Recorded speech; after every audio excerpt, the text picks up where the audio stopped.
La paz del Señor. Muy buenos días, mi querida alma contemplativa. Me alegro muchísimo, mucho, de saludarte en este día. Estamos a martes 10 de octubre y el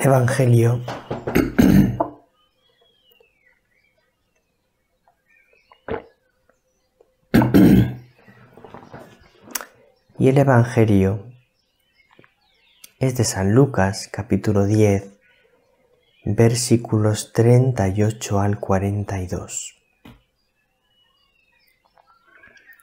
Tengo que decir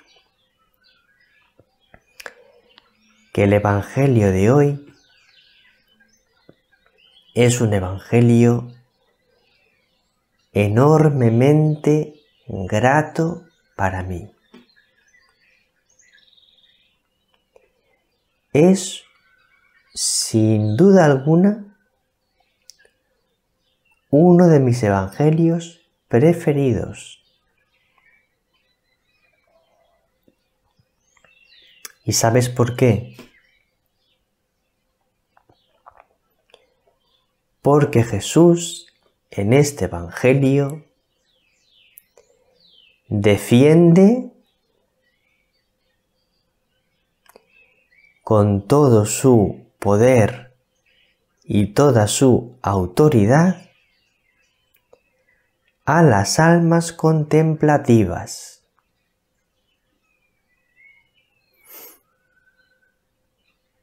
Entonces es un evangelio muy importante. Vamos a leerlo y ahora trato de explicarlo lo mejor posible.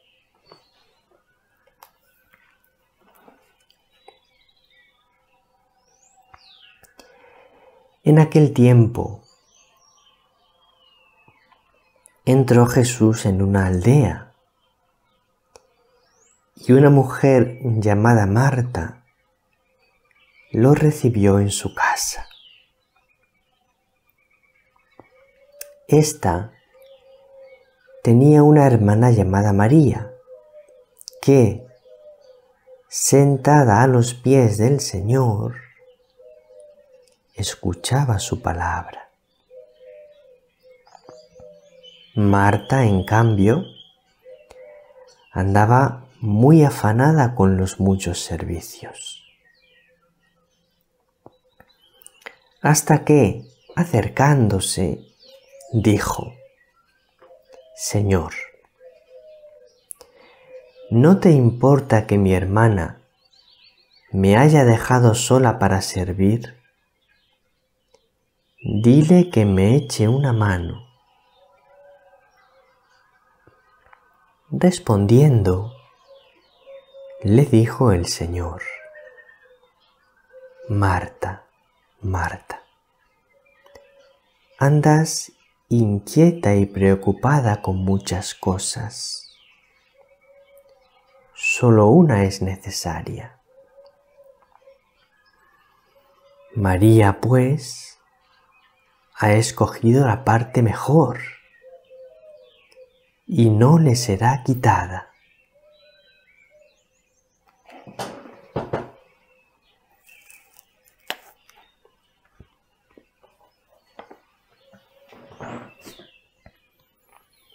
Este evangelio es un evangelio importantísimo para la vida contemplativa.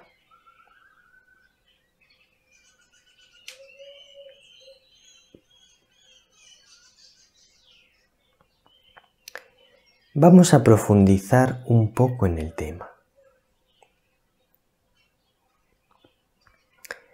Lo primero que tenemos que decir es que la vida contemplativa siempre ha sido perseguida desde el principio. Lo tenemos aquí. Lo tenemos aquí claramente en el Evangelio. Marta no comprende a su hermana María y se lo dice al Señor. Señor, dile a María que me ayude. Está ahí simplemente sentada a tus pies, escuchándote. Marta no comprende a María. Pero esto que le pasa a Marta es una cosa totalmente recurrente, constante, a lo largo de toda la historia de la Iglesia. La vida contemplativa no es comprendida en muchísimas ocasiones por muchísimas personas. La vida contemplativa es considerada algo secundario o algo que es una pérdida de tiempo, es una pérdida de personas, es una pérdida de energía. Habría que dedicar las vidas a cosas más necesarias, porque hay muchas cosas por hacer muy necesarias. Entonces, muchas personas acusan a los contemplativos de que no ayudan, de que no colaboran. Lo que le dice Marta a Jesús: dile a mi hermana que me ayude.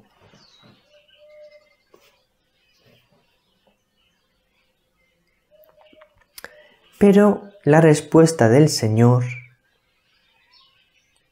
es enormemente significativa. Marta, Marta,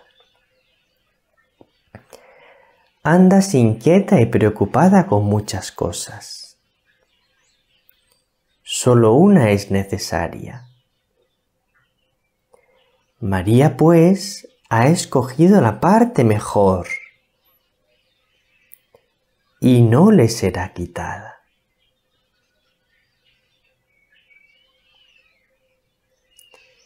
Entonces, la vida contemplativa, que es muy perseguida, en el sentido de que es incomprendida y es acusada de no ayudar,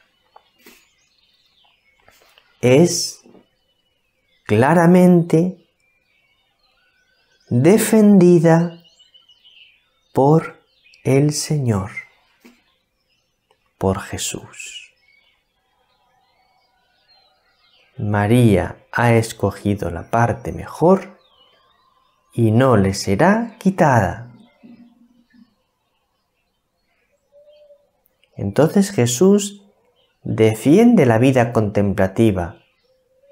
Está diciendo el Señor: la contemplación, estar sentado a mis pies escuchándome, es lo más importante. Y a uno que se dedique a eso, no se lo voy a quitar, no se lo voy a prohibir, no se lo voy a impedir. Entonces la Iglesia, acogiendo, porque ella está inspirada por el Espíritu Santo, estas palabras de Jesús, siempre ha defendido la vida contemplativa. Y se puede ver así claramente en el magisterio de la Iglesia, donde da la mayor importancia a la vida contemplativa.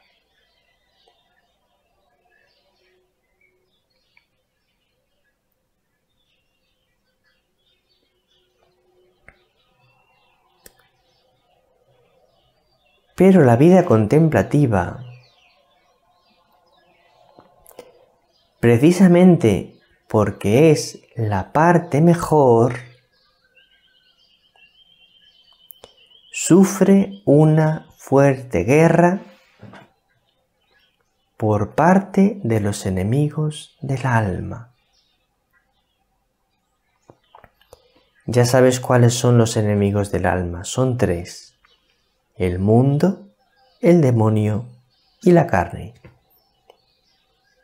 Pues bien, ni el mundo, ni el demonio, ni la carne quieren que seas un alma contemplativa.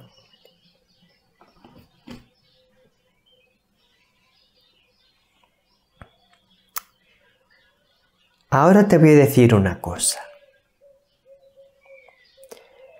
¿Por qué dirijo mis evangelios especialmente a las almas contemplativas? ¿Por qué comienzo cada evangelio diciendo querida alma contemplativa? Pues porque, en primer lugar, las almas que desean ser contemplativas, que han sentido esa llamada, ese impulso, necesitan ser valoradas y alentadas. Claro, porque el mundo, el demonio y la carne luchan fuertemente contra las almas contemplativas. Entonces, habrá que defenderlas, habrá que animarlas, habrá que orientarlas. De manera que yo, en mi pobreza y en mi torpeza, uno de mis grandes objetivos es defender, alentar, orientar a aquellas personas que quieren ser contemplativas.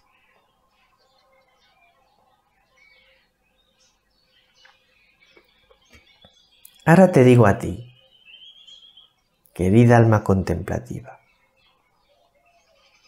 o querido hermano y hermana que me escuchas, aunque todavía no hayas sentido la llamada a ser un alma contemplativa, te quiero decir dos cosas. La primera, que es la más importante. La vida contemplativa, sea en un convento, sea estando en el mundo, la vida contemplativa es el mayor tesoro. Esto lo tienes que tener claro. Porque la persona contemplativa entra en un contacto con Dios, entra en un encuentro con Dios, entra en una intimidad con Dios, en una cercanía con Dios, que no entran los demás.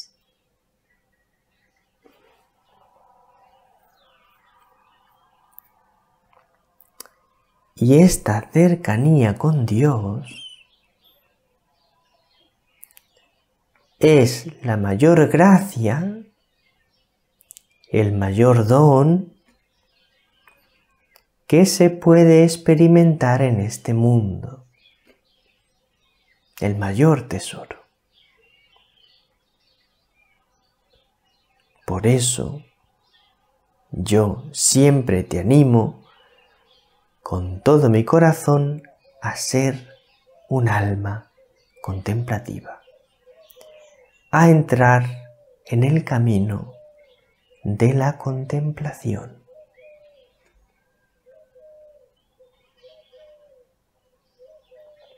Pero ahora te quiero decir una cosa. Si quieres ser un alma contemplativa, tendrás que luchar decididamente contra el mundo, el demonio y la carne. Porque estos tres enemigos del alma van a ponerte todos los obstáculos habidos y por haber para intentar que no seas un alma contemplativa. Esto tienes que tenerlo presente, porque el mundo no comprende a los contemplativos y por lo tanto preferiría que no existiesen. El demonio no los soporta porque son los que le roban más almas, y la carne aborrece la contemplación, la vida contemplativa, porque a la carne le va la diversión, a la carne le va lo sensible, a la carne le van los gustos de este mundo, etc. Y para entrar en el camino de la contemplación, tienes que entrar en un camino que supone una mortificación de la carne, del hombre viejo. Claro. Tienes que luchar contra algunas tendencias carnales que hay dentro de ti.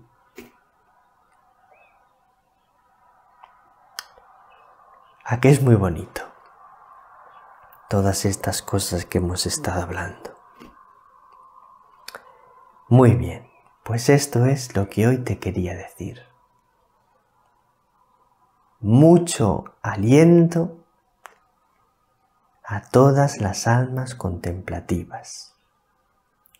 El Señor te bendiga, María te bendiga.